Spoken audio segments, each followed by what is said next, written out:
Madame, Monsieur, bonjour et merci d'avoir pris le rendez-vous une fois encore du Forum des rédactions. Nous sommes aujourd'hui le 21 juin 2024. Le Forum des rédactions d'aujourd'hui sera consacré à cette décision, ce décret pris par le Conseil des ministres, le président de la République, le gouvernement de Patrice Talon de nommer des ministres conseillers. Le débat, le thème intitulé « Ministres conseillers, à quand les nominations ?» et pour quelle plus-value, nous aurons le temps de décortiquer ce décret, de voir quel rôle ces conseillers auront donc à jouer. Est-ce qu'ils pourront véritablement apporter ce qu'il faut pour l'avancement du Bénin, pour le développement du Bénin, ou est-ce encore une décision qui va amener donc le Bénin à débourser beaucoup d'argent pour payer les conseillers, les mettre dans des conditions à l'aise? Est-ce une récompense?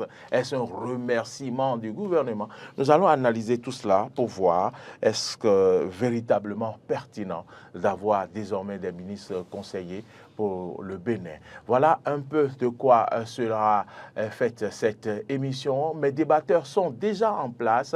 Le réalisateur de cette émission, c'est Marcel Yedo. Au son, c'est Emmanuel, c'est Gérard. À la diffusion, c'est Martin Toinsé. Modeste Rondekondi, c'est grâce à lui que vous nous suivez sur les réseaux sociaux. Vous nous suivez en direct sur YouTube en ce moment. Merci à vous de votre fidélité. Fidélité à cette émission.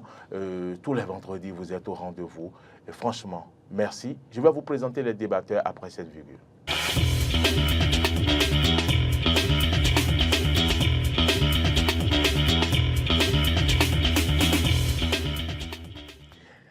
À ma droite, comme Jésus à la droite du Père, aujourd'hui, il a changé de place. C'est Oumar Anjou. Oumar Anjou, bonjour, bonsoir. Bonjour, bonsoir, chers téléspectateurs. Merci infiniment de prendre le rendez-vous du Forum des rédactions. Très bien. À ma gauche, je rappelle que vous êtes analyste politique. Voilà. Et vous intervenez, il faut le dire, en tant que rédacteur en chef sur une émission très suivie. Pour ceux qui ne le savent pas, dites-nous rapidement, quel rôle jouez-vous Bon, je joue un rôle, mais comme nous sommes sur une autre chaîne... Oui, mais il faut vous vendre, Omar. Oui, il faut vous vendre. Ben, écoutez, je vais dire que je suis journaliste indépendant et certaines émissions aussi achètent ma plume pour leur concevoir quelquefois des émissions, pour leur concevoir quelquefois des documentaires. Voilà.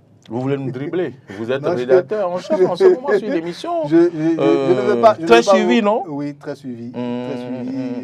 Vous jouez un grand rôle émission de divertissement. Raison pour laquelle je ne voudrais pas trop l'image. Voilà. C'est beaucoup plus de divertissement. Voilà. C'est juste la plume qui est essentielle. Très bien, je respecte donc votre décision. Je vais me tourner vers vous.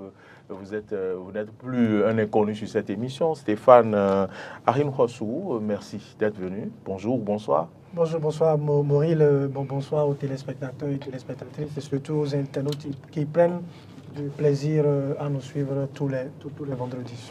Vous êtes journaliste, vous êtes analyste politique. Désormais, vous êtes sur ce plateau pour vous prononcer par rapport à l'actualité nationale, pourquoi pas internationale. Merci pour votre disponibilité de tous les instants. Nous allons donc maintenant dans le débat, vous le savez, sur décret numéro 2024-006 du 9 janvier 2024 portant création, attribution, organisation et fonctionnement du Collège des ministres conseillers à la présidence de la République. Le chef de l'État a décidé donc de nommer désormais certaines personnes pour donc travailler au service de l'État pour aider le gouvernement à régler certains problèmes que les ministres n'ont pas le temps de régler. À l'article 2 de ce décret, l'on peut lire le Collège des ministres conseillers à la présidence de la République comprend des ministres conseillers, la liste des secteurs de l'action gouvernementale couverts par les ministres conseillers est fixée par décret du président de la République. Mais également, plus loin, le ministre conseiller à l'article 4 est un collaborateur du président de la République. Il est nommé par décret du président de la République sur proposition des partis politiques, membres de la majorité présidentielle à l'Assemblée nationale ou qui soutiennent l'action gouvernementale. Je voudrais bien que vous vous prononcez sur l'article 4. Je vous donne la parole, Stéphane déjà Ahinrossou. Dites-nous déjà comment vous appréhendez le fait que le président de la République, en dehors de ces ministres classiques que l'on connaît, décide donc de prendre des décrets et de nommer des ministres conseillers. Oui, je trouve que cette décision, pour ma part, peut être diversement appréciée. Dans un premier temps, on peut se demander à juste titre, et peut-être à raison ou à tort, si ce n'est pas des postes politiques budgétivores qui sont créés en fin de mandat pour satisfaire certains partisans qui n'ont pas eu gain de cause les 8 dernières années passées. Mais quand on se rend également compte de tout ce que peut comporter l'appareil d'État, de tous les défis que ce gouvernement s'est donné, on peut également se dire que le chef de l'État fait donc appel à un renfort, de ressources humaines pour donner du sang neuf à sa dynamique, aux multiples réformes qu'il a pu mettre en place. Peut-être que le chef de l'État a estimé que toutes les réformes qu'il a engagées jusque-là n'ont pas encore été réalisées à 100%, et donc il a voulu de ressources humaines supplémentaires pour booster un peu la performance au niveau de la réalisation de ces réformes. Toujours est-il que dans les deux cas, on peut également se demander pourquoi en est-on arrivé là? Parce que, vous savez, on a été habitué à un système de gouvernance où les portefeuilles ministériels, les postes de directeurs généraux ont toujours été considérés comme des dividendes politiques, comme des prébendes politiques qu'on peut redistribuer à ses partisans. Mais depuis que le chef de l'État, le président Patrice Talon est venu, il a changé de mode de gouvernance et il a désormais fait appel à la compétence, à la qualité, l'homme qu'il faut à la place qu'il faut. Ce qui certainement, d'un point de vue politique, ne l'arrange pas, parce qu'il y a quand même des gens qui l'ont soutenu, mais qui espéraient avoir certains postes ministériels et qui ne l'ont pas eu durant 8 ans. Et vous voyez, ça peut frustrer politiquement. Mais le chef de l'État a pris ce risque-là pendant 8 années. Et puis après, il se dit, bon, quand même, je suis en fin de mandat, je suis en fin de régime, du point de vue constitutionnel en tout cas. Est-ce que politiquement, je ne vais pas quand même remercier ceux-là qui m'ont accompagné? Donc, on peut également faire la lecture comme ça. Mais même si c'est cela, on ne peut pas faire le procès au chef de l'État parce qu'il n'a pas commis un crime en remerciant ceux qui l'ont accompagné jusque-là, parce que la pratique, ça a été ça. On peut même dire qu'il a pénalisé ceux qui politiquement l'ont accompagné. Donc, le faire en fin de mandat, ce n'est pas une mauvaise chose en soi. Si, dans le choix qui sera fait politiquement, c'est sur la base d'un certain nombre de critères un certain nombre de critères minimaux, on peut quand même dire que à la fin, même si c'est politique, sur le plan de la compétence, ceux qui ont été promus à ces postes-là méritent quand même le portefeuille. Donc, en somme, je dis que ce n'est pas mauvais en soi. Tout va être maintenant dans la manière dont les choses vont se faire par la suite. Il faut qu'on s'entende sur une base, Oumar Adéanjou. Vous avez suivi avec attention Stéphane. Est-ce que il voudrait dire que ces postes de ministre conseiller sont alors des postes de remerciement aux partisans, au soutien du chef de l'État? Voilà, moi, très personnellement, en tant qu'analyste, en tant que chroniqueur, j'estime que c'est un peu trop simple de voir dans cet angle-là directement. Donc moi, j'aimerais l'aborder sous un autre angle. J'aimerais analyser donc cette action-là du président de la République sous un angle bien précis. Vous avez parlé tout à l'heure d'appareil d'État, et le mot appareil m'a plu. Le système mis en place, c'est toute une machinerie. Mais écoutez, c'est énorme. Le seul président de la République, c'est vrai que c'est lui l'institution, c'est lui que nous avons mandaté. Mais au-delà de lui, il y a plein d'autres personnes qui doivent travailler pour que son travail soit plutôt efficace et efficient. Je ne sais pas si vous me suivez. Donc, c'est très important d'avoir des personnes de confiance autour de soi. C'est là où l'article, je reviens sur l'article 4. Vous, savez, vous nous demandez d'analyser l'article 4. Regardez comment est-ce que ça se faisait avant. Les conseillers, on est nommé, enfin, il n'y avait pas je ne sais pas moi, de règles en tant que telles. Il est nommé sur décret, sur proposition des partis politiques, membres de la majorité présidentielle à l'Assemblée nationale ou qui soutiennent l'action du gouvernement. Aujourd'hui, on a un décret qui permet d'avoir véritablement un collège de personnes de confiance, de personnes qui partagent la vision. Parce que c'est des gens qui partagent déjà la vision de la personne. Vous voulez des conseillers, mais il faut que les personnes partagent votre vision et vous aident à aller à améliorer chaque jour tout ce que vous faites dans le but donc de réaliser tout ce que vous avez envie de réaliser dans cette vision-là, dans cette manière-là de voir. Donc, il a besoin de ces gens de personnes-là autour de lui. C'est tout à fait normal qu'il puisse le faire. Et vous voyez, même la Cour constitutionnelle a donné raison. Le décret n'est pas passé comme une lettre à la poste. La Cour constitutionnelle a d'abord statué et a dit « Oui, mais écoutez, ça marche, c'est normal. » Et moi, je suis complètement d'avis et je pense que c'est très bien comme ça. Et le président doit pouvoir choisir les personnes. C'est très bien d'appeler ses soutiens à venir manger avec soi. Non, moi je n'analyse pas ça dans ce sens-là. J'analyse ça dans le sens de comment on appelle, de ramener l'ordre dans notre manière de faire, dans nos manières de faire, comme le président de la République a commencé à le faire depuis toujours. Regardez un peu toutes les réformes. Regardez un peu toutes les réformes. Quel président de la République depuis 1960 que le Bénin est Bénin? Quel président de la République a fait autant de réformes? Non, mais soyons sérieux. Il est rentré dans l'histoire rien que pour ça. Même si aujourd'hui, nous qui sommes contemporains de Patrice Talon ne le reconnaissons pas, tôt ou tard, l'histoire le retiendra et va le lui reconnaître. Moi, j'en suis sûr. Parce que personne n'a réalisé tout ce qu'il a pu réaliser. Sur le plan politique, sur le plan infrastructurel, c'est énorme. C'est un travail de titan. Est-ce que c'est pour ça qu'il faut nommer des gens nous sommes en train de faire quoi? Dans les partis politiques regardez. Pour venir au marigot. Voilà, je vous explique. Avant, il y a des gens qui se battent pour toi parce qu'ils croient à la vision, parce qu'ils croient à ton combat. Ils sont avec toi dans un parti politique, ils te soutiennent. Et à la fin, on nomme les conseillers comme ça. On nomme les conseillers comme ça, sur aucune base, en réalité. Les conseillers, bon, peut-être qu'il y a des bases, mais ce n'est pas aussi solide que ce que nous venons maintenant d'avoir.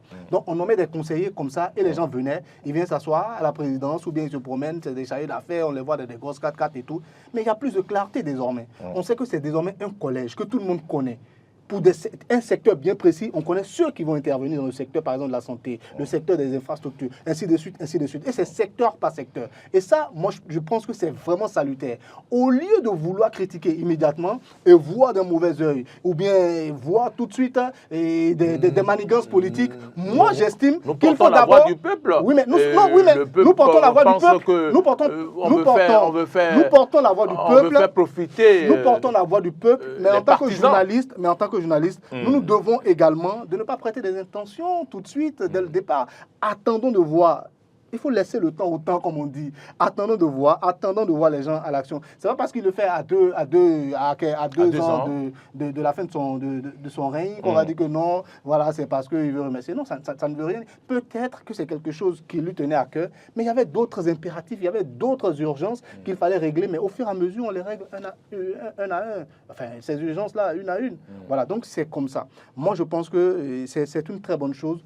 Quand on veut se faire conseiller, quand on veut que des gens nous donnent de bons conseils, mais il faudrait que ce soit des gens qui partagent déjà la vision, des gens qui sont dans le même courant politique, si vous voulez, dans la même idéologie politique que moi. Donc c'est normal qu'ils puissent choisir dans ses partisans. Je veux vous revenir avec une question tout à l'heure. Oui, Stéphane, vous voulez réagir? Oui, je veux réagir. Je veux évoquer 3 faits. Le premier fait, c'est déjà par rapport au cadrage.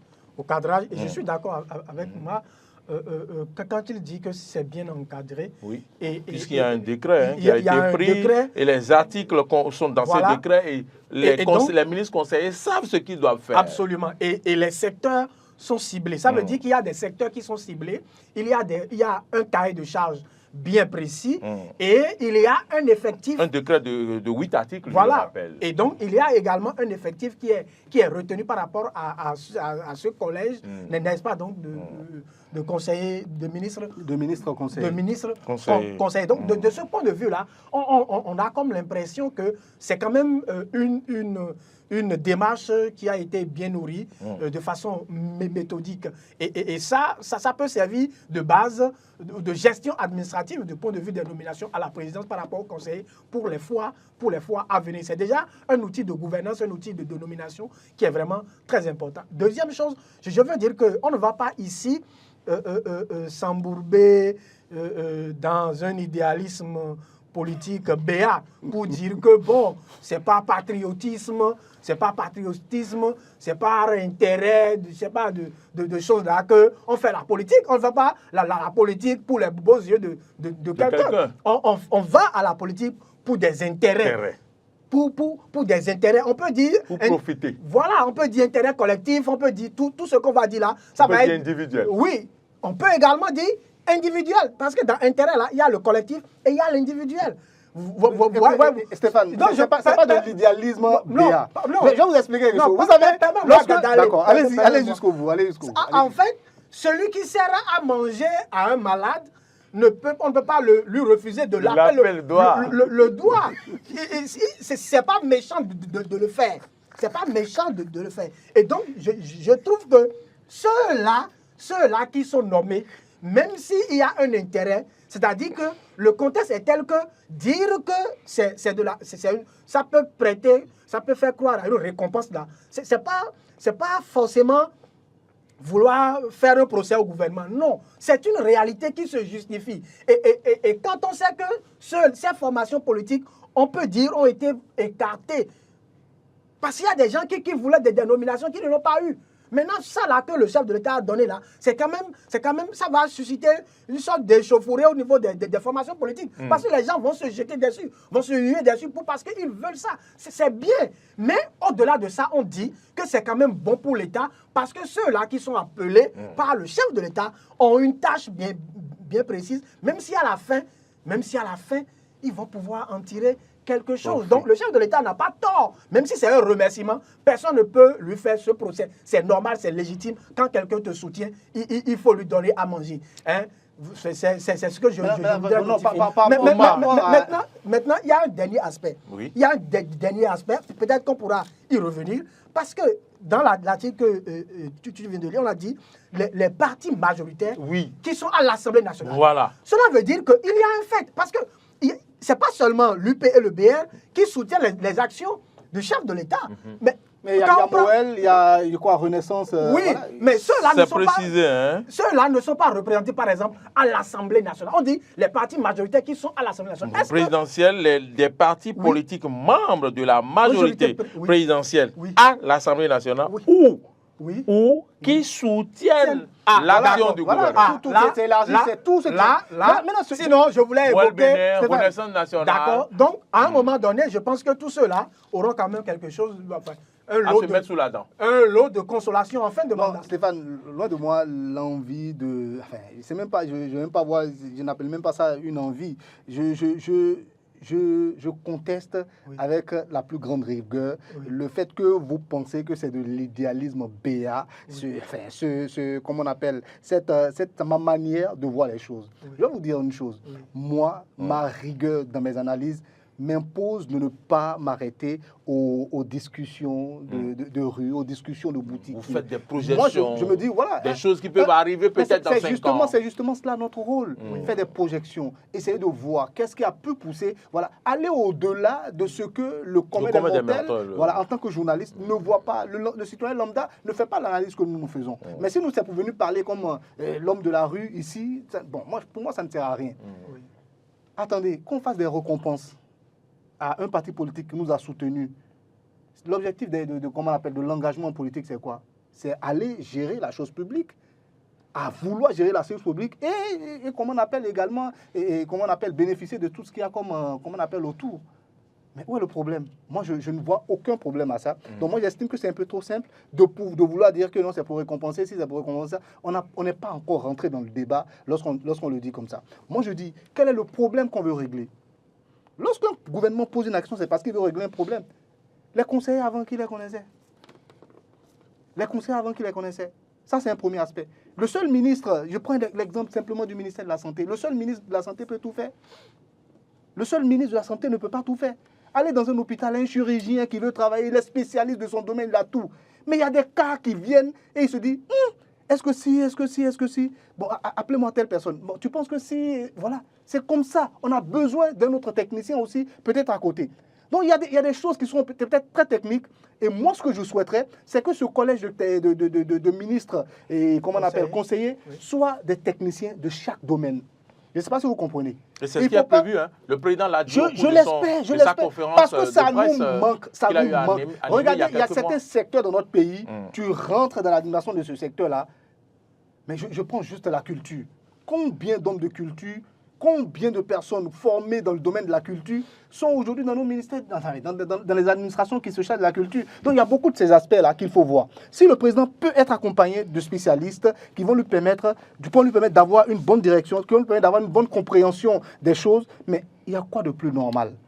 Maintenant, si vous voulez, vous ne voulez pas qu'il récompense ceux qui étaient avec je veux juste ajouter, qu'il les récompense, ça, c'est pas moi mon problème. Oui, je viens, si tu me permets. Tu as posé une question qui me paraît quand même fondamentale.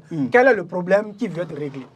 Le problème qui veut être réglé là, je pense qu'on se comprend, sauf que... Le problème qui veut être réglé le plus simplement possible, c'est de donner le sourire aux mécontents. Le problème qui mais au-delà, ça c'est ce que l'homme de la rue pense. Mais au-delà de ça, c'est pour régler d'autres problèmes qu'on va évoquer ici. Voilà. Puisque il y a d'autres aspects qu'on va évoquer qui sont des aspects positifs de cette décision. Voilà, c'est ça notre rôle en réalité. Je vous laisse continuer. Oui, je veux évoquer un fait. Le problème qui veut être réglé, je continue par croire que d'abord, le chef de l'État, je l'ai dit en début d'intervention, que le chef de l'État peut-être a le souci de faire appel à d'autres ressources humaines additives pour renforcer son dispositif afin d'accélérer la procédure de mise en œuvre de ces réformes. Mais l'autre problème que Maureen a évoqué également, c'est un problème politique parce que au sein des partis politiques, quand on entend certains acteurs, c'est comme s'ils ont l'impression d'être abandonnés par le chef de l'État, de n'être pas être pris en compte dans les nominations. Écoutez, il y a des ministres qui ont fait 8 ans, qui sont là, qui n'ont jamais été dégommés de leur poste. Il y a des préfets qui sont là depuis. Il y a des directeurs généraux qui sont à leur poste depuis. Je ne sais pas si vous comprenez. Et donc, venir dire qu'on va mettre en place un collège de ministres conseillers devient comme un soulagement pour ceux-là qui sont en attente de nomination. Donc, d'une manière ou d'une autre, c'est également un problème politique qui veut être réglé. Et puis, j'insiste et je dis que ce n'est pas mauvais en soi. Ce n'est pas mauvais en soi que le chef de l'État le fasse. C'est-à-dire qu'on ne peut pas lui faire le procès de ne pas de récompenser, je veux dire, ceux qui l'accompagnent ou le soutiennent dans ses actions. Ce n'est pas mauvais. Mais ayons le courage de dire que dans cette nomination-là, c'est un fait politique. La preuve. Dans l'argumentaire évoqué par le chef de l'État devant la Cour constitutionnelle pour défendre le décret, le chef de l'État a dit que ce n'est pas des postes de hauts fonctionnaires, que c'est des postes politiques. Donc, si c'est des postes politiques, quoi de plus normal pour dire, pour qu'on perçoive ça également comme une récompense politique, ça n'a rien. Moi, je ne vous empêche pas de ce n'est pas méchant, ce n'est pas mauvais. Il faut aller au-delà. Il faut aller au-delà. Ça permet de régler. Voilà. Alors, au-delà du regard que le citoyen lambda pourrait porter donc sur cette démarche du chef de l'État, est-ce que nommer des conseillers, des ministres conseillers, aujourd'hui, ne pourrait pas déjà permettre à préparer des générations de ministres, de futurs ministres, pour d'autres régimes qui vont venir. Puisque si vous êtes ministre, conseiller, ça veut dire que vous collaborez avec les ministres. Vous travaillez pour un ministre. Vous l'aidez dans l'accomplissement, dans la réussite de sa mission. Est-ce que ça ne vous prépare pas au poste de ministre? Déjà, première chose, c'est que ici, les ministres conseillers ne travaillent pas directement avec le ministre, ils travaillent avec le chef de l'État. Ils sont directement sous la coupole de la présidence. Ils n'ont rien à voir avec les ministères. Si nous lisons bien les articles du décret, je pense qu'eux, ils donnent ils conseillent le chef de l'État dans des secteurs bien précis. Article 3, le ministre conseiller a pour mission de contribuer d'une part à la définition de la politique du gouvernement et d'autre part au suivi de la mise en œuvre du programme d'action et des initiatives du gouvernement. Et il fait ce travail-là sous la tutelle directe de la présidence. Il n'est pas directement lié. Ce n'est pas parce que je suis ministre conseiller dans le secteur de la santé ou de la culture que je vais aller prendre l'avis d'abord du ministre de la culture ou bien de la santé. Non. Je donne mon avis au président de la République directement. Je pense que tel plan, tel on programme... va revenir après votre avis sur les points spécifiques sur lesquels ils doivent travailler. Il n'y a pas de souci. Donc, sur tel plan, sur telle stratégie mise en place, j'estime qu'on devrait plutôt agir comme ça ou ne pas agir. Voilà. Donc, c'est le rôle de... Et ce n'est pas qu'il n'y avait pas de conseillers avant. Il y avait des conseillers dans tous ces secteurs-là. Avant, auprès de nos chefs d'État, les autres en ont eu des conseillers. Mais on sait comment ça se passait. On sait comment ça se passait, à quel moment il a été nommé, à quel moment il a été renvoyé. Qui le savait? On n'en savait rien. Alors que c'est des postes qui sont très stratégiques, c'est des postes qui sont essentiels pour l'évolution du pays. Si le président actuel a la clairvoyance de comprendre que, mais attention, c'est quelque chose qu'il faut vraiment cadrer, c'est quelque chose qu'il faut vraiment bien organiser, mais pourquoi ne pas le féliciter d'abord, avant de voir toute autre idée derrière? Autrement dit, est-ce que vous n'êtes pas d'accord avec ma façon de penser? Est-ce que le ministre conseiller ne le prépare pas c'est possible, c'est une option. Maintenant, c'est des postes politiques, comme on a dit. Vous savez, moi, je suis dans une logique bien précise en ce qui concerne la gestion de certains secteurs qui sont plutôt régaliens. Moi, j'estime que on ne peut pas nommer quelqu'un qui ne comprend rien à la santé au ministère de la Santé. D'accord. Ça, c'est moi mon avis. Par contre, un conseiller du président, mais il peut être un homme politique qui a une très bonne vision. Mais qui aura quand même un profil santé, si on le veut ou pas. Il peut ne pas avoir de profil santé. C'est un conseiller direct, c'est un ministre conseiller du président de la République. On va souhaiter que ce soit des personnes qui aient des profils. Je ne sais pas si vous comprenez. Mais une fois qu'on a déjà nommé un technicien du domaine au ministère de la Santé, il serait bien d'avoir également quelqu'un d'autre, peut-être, qui n'est pas forcément du secteur, mais qui est plutôt au contact des populations, un homme politique qui peut-être, lui, a pour passion la santé, ou bien il est tout le temps content des problèmes. Il peut nous faire un rapport, il peut nous faire un retour de ce que les populations pensent du ministre lui-même, du travail, ou bien des programmes qui ont été mis en place dans ce secteur-là. Et lui, il pourra à tout moment venir dire, moi, dans ma base, je constate que tel, monsieur le président, il faut rectifier le tir à tel niveau, il faut pouvoir faire ceci. Moi, je propose plutôt tel plan. Voilà un peu comment est-ce que moi je vois la chose. Et moi, je dis, c'est tellement important qu'il faut l'organiser tel qu'il entend l'organiser. Je ne suis pas un partisan d'un régime. Ce que vous dites... Mais j'estime que c'est tellement bien de pouvoir mettre de l'ordre dans tout ce que nous faisons. Ce que vous dites n'est pas faux, puisque dans le rôle que devrait jouer donc un conseiller ministre, je lis ici à l'article 3, l'on dit, il se renseigne et prend en considération tous les éléments d'une situation donnée afin d'être en mesure de proposer des solutions pertinentes au chef de l'État. Est-ce qu'il n'y a pas plus, qu'est-ce qu'il y a de plus important dans l'appareil d'État que de telles fonctions? Soyons sérieux. Des personnes qui ont l'oreille directe du président de la République, celui qu'on a mandaté, ils ont son oreille. Écoute, mon cher ami, ne fais pas ci, fais ci. Qui sont tout le temps en train de lui chuchoter des directives. Et à lui maintenant de se retirer, de penser avec ses ministres, en conseil des ministres, qu'est-ce que vous pensez? Moi, j'ai plus... Voilà. Et le ministre et le président lui-même, quand il vient, comment on appelle, en conférence en conférence ministérielle, ou bien comment est-ce qu'on appelle, voilà. Conseil des ministres. En conseil, des ministres. Mais il a des choses à dire. Quand il parle, tout ce qu'il dit n'est pas forcément venu de sa propre pensée, mais il y a beaucoup de conseillers autour. C'est ça l'appareil d'État dont on parle. On va prendre l'avis de Stéphane. Stéphane. Oui. Non. Est-ce que déjà, d'abord, ça ne prépare pas quelqu'un qui occupe cette fonction que Ouma appelle politique, et qui est vraiment politique, à un poste technique ministériel? Parce que, vous l'avez dit à l'entame de cette émission, l'on avait l'habitude de voir des ministres qui sont politiques. Mais la différence sous le régime du talon est que c'est des ministres, mais des gens techniques. Oui, certains sont politiques et techniques, mais c'est plus technique. Oui, en fait, je veux dire qu'on a déjà connu par le passé des conseillers du président de la République qui ont été plus tard bombardés, ministres. On a déjà connu ça. Donc, être ministre conseiller auprès du chef de l'État peut d'une certaine manière préparer ce conseiller-là à occuper le fauteuil de ministre.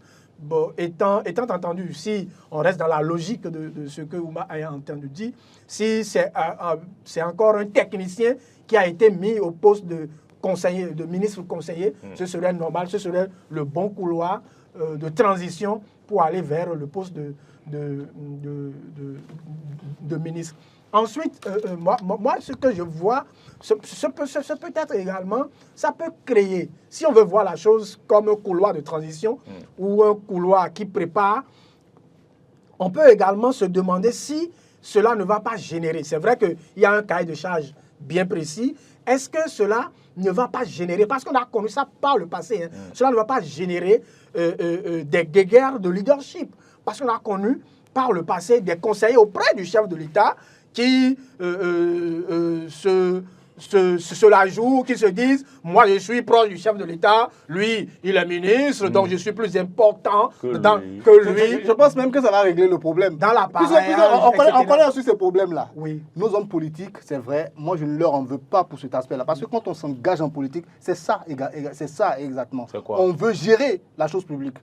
Tu t'engages en politique, c'est pour gérer la chose publique. Je finis parce que tu veux briguer des postes politiques. Quand je vous entends parler, est-ce qu'il n'y a pas de risque à ce que ces conseillers et ces ministres conseillers commencent par, comment je vais dire, par faire de l'ombrage Non, ça, on a dit qu'ils sont sous la tutelle du président. Oui, c'est le président, en fait, qui est leur porte-voix. Non, c'est toi qui vas me permettre. Tu as parlé, excuse-moi, pardon. Ce que je veux dire, c'est pour jeter de l'eau. Vous avez parlé plus longuement que lui. D'accord, c'est juste pour jeter de l'eau à son moulin. Pour jeter de l'eau à son moulin.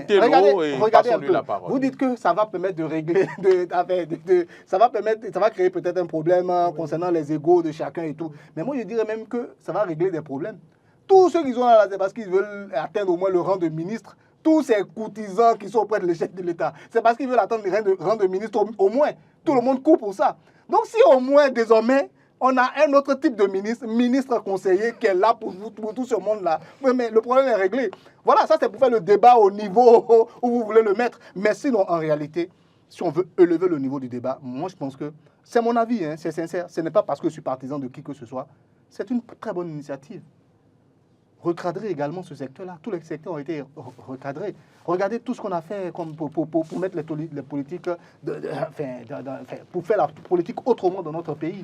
C'est vrai que c'est un peu compliqué, c'est vrai que tout le monde a du mal à se déshabituer, mais tôt ou tard, comment on appelle, toutes ces lois, toutes ces règles qui sont dans les nouvelles réformes seront complètement adoptées par chacun de nous, par chacun des politiques, je veux dire, et finalement, on va rentrer, on va comprendre les choses, oui. Oui, moi, ce que je disais me paraît quand même assez fondamental et pertinent dans la mesure où ces ministres conseillers qui veulent être nommés, on a dit que c'est des conseillers qui seront proposés par des partis politiques. Nous sommes d'accord? Le chef de l'État les nomme sur proposition des partis politiques. Cela veut dire qu'eux, ils sont directement issus des formations politiques. Les autres ministres qu'on a connus, peut-être ils se sont affiliés aux formations politiques, etc. Alors, ce que moi je suis en train de voir en termes d'élévation du débat, c'est que nous sommes, nous sommes sur le terrain là, politique. Si ces ministres conseillers-là, qui seront nommés, est-ce que sur le terrain, il n'y aura pas le ministre et le ministre conseiller qui sont dans la même circonscription électorale, on les retrouve sur le terrain politique. Est-ce que l'autre ne va pas dire non, mais moi, le chef de l'État a mon oreille, enfin, j'ai l'oreille du chef de l'État plus que le ministre, etc. Est-ce que c'est conflit? Parce qu'on a connu ça par le passé. C'est des guerres, c'est des guerres de leadership qui peuvent se poser. Répondons à la question. Est-ce que c'est possible? Est-ce que vous avez la réponse? Moi, j'ai la réponse parce que je trouve, ce n'est pas en termes de... Je trouve que la démarche du chef de l'État est salutaire. Sur le fond, on est tous d'accord. Est-ce que vous avez des craintes? Mais j'ai des craintes. J'ai des craintes parce que dans l'application, vous voyez, les politiques ou les politiciens... Dans l'application de la connaissance du béninois. Oui. Les politiciens sont ce qu'ils sont et on les a connus par le passé. Et j'ai cette crainte parce que j'ai le sentiment que l'histoire peut se répéter parce que c'est pratiquement les mêmes personnes. Si quelqu'un se comporte ainsi, le chef de l'État va virer la personne. Voilà. Vous pouvez compter sur la bonne volonté du président. Alors, donc, c'est juste surtout sur sa rigueur. Maintenant, ce que moi je veux dire, et vous avez dit tout à l'heure qu'il y a des risques même qu'on se retrouve sur le terrain politique, sur le terrain peut-être au moment des élections, et qu'il y ait des achoppements. Non, c'est moi plutôt. Non, ça, c'est pas un problème en réalité. Si on est tous de la même, même parti politique, ou bien, je ne sais pas moi, du même courant politique, et qu'on s'entend, on est de la même maison en quelque sorte, mais c'est dans la maison qu'on désigne les candidats. Ce n'est pas sur le terrain, chacun ne va pas de son côté. Ça, ce n'est pas un problème à mon niveau. Moi, je pense, ce n'est pas un problème à mon niveau. Et puis, est-ce qu'on a dit quelque part que le ministre conseiller est, comment on appelle, est supérieur ou bien il est égal au ministre quelque part? Il reste un conseiller. D'ailleurs, même lui, il est à la présidence. Il est à la présidence directement. Il est le collaborateur du chef de l'État. C'est un collaborateur du chef de l'État. Mais tous ces conseils vont redescendre vers le ministre par le biais du chef de l'État. Par le biais certainement du chef de l'État. Mais on n'a pas dit qu'il y a un couloir de travail entre lui et on a dit qu'ils sont à la présidence. Non, moi je pense qu'il n'y a pas de polémique autour. Il est là pour conseiller le président, pour faire un retour au président sur certains secteurs, enfin le secteur en tout cas qui le concerne, et dit voilà, il y a un souci à ce niveau, la stratégie qu'on a mis en place, voilà comment ça marche sur le terrain, voilà comment les populations le perçoivent. Alors moi, monsieur le président, je vous dis reculez. Ou bien alors moi, monsieur le président, moi je dis foncez. Voilà, c'est un peu ça, c'est son avis. Je voudrais vous rappeler aussi que le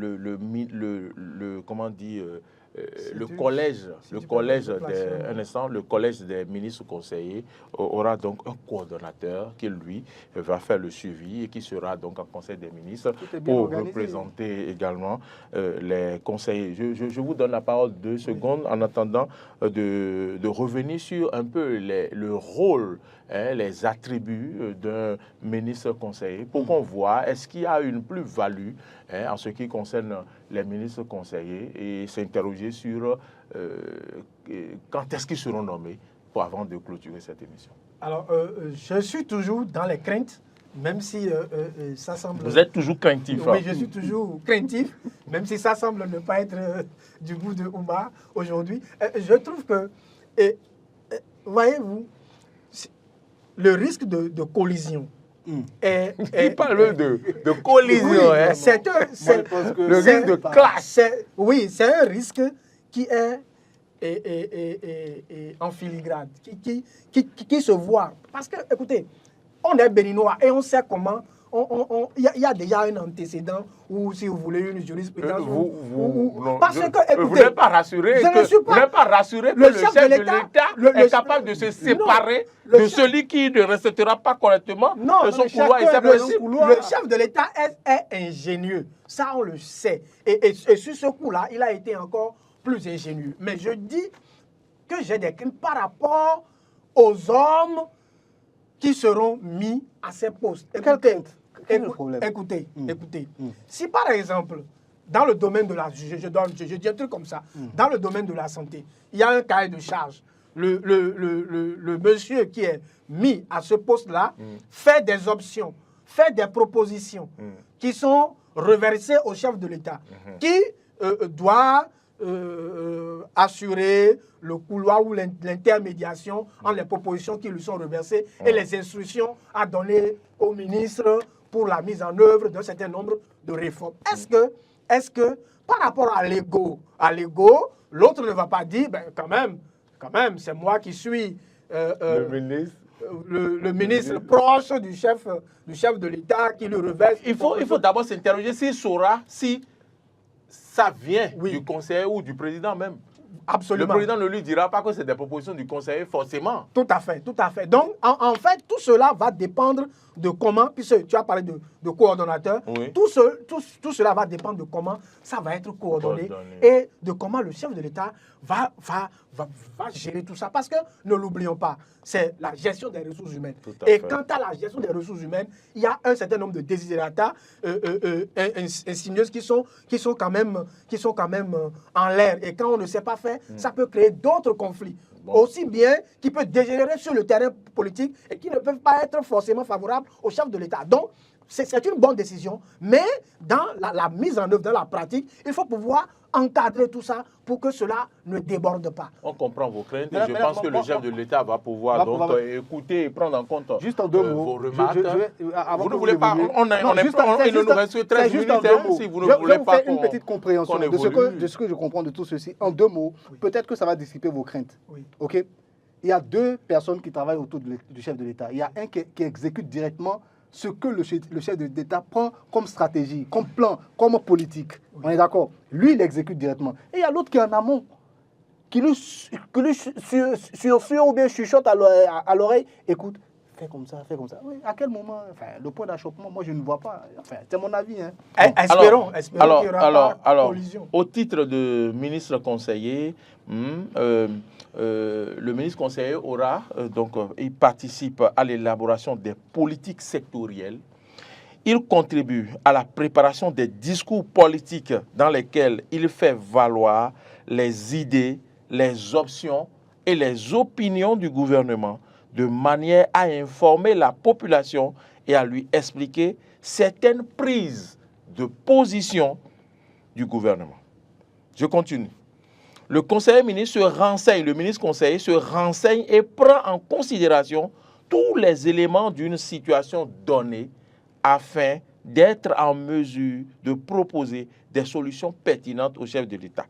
Il assure le suivi sur le terrain de l'exécution des décisions et des directives du chef de l'État et de la mise en œuvre des projets, réformes, programmes et initiatives du gouvernement en relation avec les cellules de suivi de la présidence de la République, les ministres sectoriels et les entités en charge de l'exécution du programme d'action du gouvernement. Voilà qui est bien clair. Il participe à la préparation des décisions du Conseil des ministres.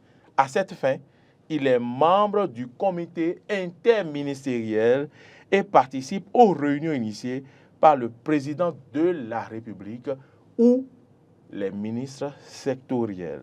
Effectue toute autre activité à la demande du chef de l'État. Réaction. Voilà. Toute autre activité à la demande du chef de l'État. Et tout ce qui a été dit, c'est toujours pour le chef de l'État qu'il travaille. Il y a une politique qui est mise en place. Et je l'ai dit tantôt, sans même avoir pris connaissance complètement de l'article 3. C'est vrai que je l'ai lu, l'article 3, mais je ne suis pas allé jusqu'au bout. Sans même avoir pris connaissance. Mais ça se comprend parfaitement. C'est une personne qui est là pour suivre avec le gouvernement, pas forcément avec le gouvernement, je dis même pour suivre avec le chef de l'État, simplement. Pour suivre avec le chef de l'État, comment est-ce que la politique qu'il a mise en place dans tel ou tel secteur marche? Comment est-ce que les populations l'appréhendent? Comment est-ce que les populations l'apprécient, l'acceptent? Cette politique-là, je veux dire. Et lui, il fait un retour en donnant son avis au chef de l'État. Il n'est pas mandaté pour dire à un ministre, non, tu n'es pas sur la ligne droite, fais comme ça. Non, l'article est clair. Il est clair. C'est quelqu'un qui est là pour jouer le rôle en réalité de conseiller du chef de l'État dans un secteur bien précis. Y a-t-il une plus-value alors? La plus-value, c'est que désormais, à mon humble avis, le travail sera fait avec beaucoup plus de sérieux. Il y a des gens qui le faisaient avant, mais pas dans un cas, dans des trucs aussi bien délimités et aussi bien cadrés. Donc désormais, ça c'est la grande plus-value. Et en plus de ça, le chef de l'État, pour mettre sa stratégie en place, a désormais d'autres sons de cloche que le seul ministre qu'il a mis et tous les cadres qui sont autour de lui. Donc il y a désormais, dans chacun des secteurs, un ministre qui est conseiller également et qui l'écoute. Lui, il lui dit même, mais écoute, ce que la population pense de ce que tu as fait. Alors que l'autre ministre n'a pas la chance tout le temps de descendre vers la population. Il n'a pas cette chance-là parce que c'est son travail qui le demande. Lui, il est très technique, il est en train de travailler tout le temps pour mettre en œuvre ce qui doit être appliqué pour que les populations puissent avoir de bonnes conditions, je ne sais pas moi, de santé, de travail, ainsi de suite, ainsi de suite. Donc, l'objectif de celui-ci désormais, lui, il est là pour observer, pour écouter, pour analyser et donner également son avis. Et qui de plus, qui est-ce que vous pensez qu'il doit choisir normalement s'il ne choisit pas des gens qui sont avec lui, des gens qui le comprennent et qui sont d'accord avec lui. Donc voilà un peu, moi, mon avis par rapport à ça. Stéphane, vous avez suivi les attributs, tout le rôle qu'un ministre conseiller doit jouer. C'est pour quelle plus-value? Oui, d'abord, je comprends que je suis en train de comprendre l'esprit. L'esprit ici, c'est que le ministre est plus technique et dans son bureau gère les affaires techniques, n'est-ce pas, donc du ministère. Le conseil, je comprends pourquoi le ministre conseiller doit être issu d'une formation politique parce que il est au contact. Il est au contact de la population au besoin et il joue une mission plus ou moins politique parce que là, il est en contact avec la population. Il explique à la population ce qui se fait dans le secteur dont il a la charge, les efforts, les réformes qui sont mises en œuvre, peut-être annoncer également les grandes actions qui sont en vue et recueillir. La question me brûle, je ne peux pas me retenir. Dans ces conditions, et désormais, qui fera la reddition des comptes? Oui, je pense que par rapport à la reddition de comptes, le ministre... Puisque le décret n'en parle pas. Oui. Je vais prendre votre avis dans un instant. Oui, je pense que le ministre conseiller, si on suit les lignes que tu viens de lire, je pense que le ministre conseiller serait quand même mieux indiqué pour restituer ce qui a été fait dans le secteur, parce qu'en amont, il maîtrise un peu, et puis en aval, le ministre qui est technique peut également reverser les données techniques au ministre conseiller pour faire le son job. Analyse et voilà. Oui. Maintenant, ensuite, par rapport à la plus-value, je veux dire que Oumar l'a dit, c'est d'abord par rapport au suivi. Par rapport au suivi. Et puis, deuxième chose, c'est par rapport au contact permanent que le chef de l'État peut avoir avec la population par l'entremise, n'est-ce pas, donc de son ministre, par l'entremise de son ministre conseiller. Donc, je crois que c'est quand même bien. Et puis, plus-value, j'insiste là-dessus, plus-value, c'est que pour les formations politiques peuvent aujourd'hui dire que le chef de l'État a pris en compte au moins une partie de leur doléance parce que, mais n'oubliez pas, ceux qui sont au sein de ces formations politiques-là, qu'est-ce qu'il ne fait pas dire qu'au sein de ces formations politiques, il n'y a pas déjà des remue-ménages, s'il te plaît. Des tractations. Des tractations. De façon diurne ou nocturne, on va voir le chef de parti. C'est bon. Oui, on va voir le chef de parti pour dire, bon, ok, est-ce que tu peux pas me proposer? Les CV seront en train de circuler déjà. Donc c'est quand même bien. Cela aussi participe de l'animation de la vie politique à l'interne. C'est à cause de ça que la ville est un peu plus animée la nuit. Plus ou moins. Donc, je pense que c'est quand même très intéressant ce que le chef de l'État a fait. C'est bon pour encadrer ce poste de ministre conseiller. C'est également bon pour suivre les actions qui sont menées. C'est également bon pour les formations politiques. Il ne nous reste plus que 4 minutes. Oumar, réaction. Bon, je pense que finalement, la reddition de compte selon vous? Mais la reddition de compte... Mais je ne sais pas, on a fait le débat et j'ai comme l'impression que vous les deux, vous avez commencé finalement, on s'est rejoint, il s'est rapproché en fait de moi. Et Dieu soit loué. Bon, moi je suis complètement d'accord. Maintenant, ce que je veux dire, mais la reddition des comptes, ça a été déjà prévu dans nos lois, dans nos tests, dans la Constitution, partout. Il y a l'Assemblée nationale qui est là, qui appelle régulièrement les ministres pour les écouter. Bien sûr, le poste de ministre conseiller était prévu. Maintenant, un décret vient, on demande qui fait la reddition de comptes. Oui, mais dans on voit que le conseiller ministre est mieux, dans tous les cas, mieux positionné parce qu'il est politique pour faire la reddition de comptes. Et si le ministre classique, le ministre technique, lui reverse les données techniques? Non, mais moi je pense qu'en matière de reddition des comptes, c'est celui qu'on a mandaté, celui qu'on a choisi, qui vient pour dire, ok, voilà ce que j'ai fait, voilà ce que j'ai fait, voilà ce que j'ai fait. Et ça, On a déjà toutes les structures pour faire ce travail-là. Le chef de l'État est régulièrement écouté par l'Assemblée nationale dans nos tests. Il y a des moments où il va à l'Assemblée nationale pour dire voilà l'état de la nation, j'ai fait ci, j'ai fait ça, j'ai fait ci, j'ai fait ça, voilà où j'en suis. Premier dans tous les domaines. Voilà. Donc, bon, en tout cas, voilà, il vient, il exprime ce qu'il a fait, il parle de son bilan, il vend son bilan, et le peuple est là pour écouter. Et également, il y a les ministres également qui sont régulièrement reçus par l'Assemblée nationale. Moi, je ne pense pas que ce soit le rôle de comment on appelle, des conseillers. Non, mais ça, c'est autre chose. Dans tous les cas, nous, on a mandaté qui? C'est le chef de l'État. D'accord. Donc, à la fin, c'est à lui de venir nous dire, voilà comment j'ai travaillé. Est-ce que vous vous êtes interrogé sur comment ils seront payés? Oui, par rapport à ça, je voulais en parler, mais ça m'a échappé. C'est que on peut... Vous voulez que je vous dise ce que dit l'article 6? Oui, allez-y. Alors, l'article 6 nous dit que les frais de fonctionnement du Collège des ministres conseillers sont inscrits sur une ligne spécifique du budget à la présidence de la République. Oui, c'est bien de le notifier, mais par rapport à la réduction du train de vie de l'État, le Béninois lambda peut dire que plus on s'approche de la fin du mandat de ce régime, on crée encore d'autres postes pour ça. C'est une perception légitime. Ne pas le dire peut s'apparenter à une forme de trahison, mais on peut retorquer par la suite pour dire que une gouvernance a un prix qu'il faut payer. Et on ne peut pas dire qu'un prix est trop élevé pour s'assurer une bonne gouvernance de nos ressources. Parce qu'à la fin, c'est le chef de l'État qui rendra compte. C'est à lui que le peuple, et c'est lui qui sait comment et pourquoi il fera pour rendre quand même un bon compte. Donc, il est dans sa logique. On ne peut pas le lui reprocher. S'il faut créer des ressources additives pour que la gestion de l'État soit saine et bonne, qu'il y aille, on est là pour évaluer en fin de mandat. Votre mot de la fin. Je pense que sur le coup, le chef de l'État a trouvé une idée ingénieuse. Tout va rester maintenant à voir comment cela va se gérer de façon pratique pour éviter les risques de collision, pour éviter les guéguerres de leadership, et pour que les objectifs assignés à ces ministres conseillers soient réellement atteints. Il y a une question que j'ai manqué de vous poser. S'il s'agit d'un poste ministre conseiller, pourquoi ne pas nommer un ministre conseiller dans l'opposition? Et votre... Dans l'opposition, ça serait un peu compliqué. On n'a pas la même vision. En quoi est-ce qu'il pourra me conseiller? Moi, je ne pense pas. Et je veux même dire que nous ne sommes pas en crise pour aller vers la formation d'un gouvernement national.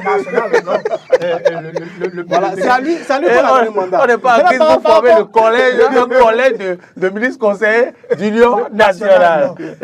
Ils sont opposants. Ils n'ont pas part à la gestion de l'État. Ils n'ont pas part au gâteau. Ils vont voilà.